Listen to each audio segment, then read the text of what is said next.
નમસ્કાર મિત્રો, આપ જોઈ રહ્યા છો એ અદ્ભુત સેવાધારી એસટી બસ છે. એવું કહેવાય છે કે સરોવર, તરુવર ને સંત એટલે કે સજ્જન અને ચોથા વર્ષે મેં પરમારથને કારણે ચારો ધૈર્યા દેહ. અહીંયા પરમાર્થનું એક અદ્ભુત ઉદાહરણ વર્ષોથી જોવા મળે છે. બસની અંદર જ કંડક્ટર અશોકસિંહ દાનુભા જાડેજા દ્વારા પરબ ચલાવાઈ રહ્યું છે.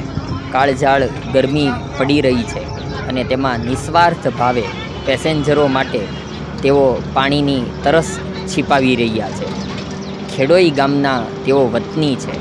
એવું કહેવાય છે કે હળાહળ કળિયુગ ચાલે છે અને બધે ભ્રષ્ટાચારે માજા મૂકી છે. કર્મચારીઓ નિષ્ઠા વિહોણા હોય છે, પરંતુ એ ખારા સમુદ્ર વચ્ચે કેટલાક આવા મીઠા વીરડા પણ જોવા મળે છે. જ્યાં સુધી આ પ્રકારના મીઠા વીરડાઓ છે અશોકસિંહ જેવા, ત્યાં સુધી હળાહળ કળિયુગમાં પણ સતયુગની સરવાણી વહેતી રહેશે. સલામ છે અશોકસિંહને.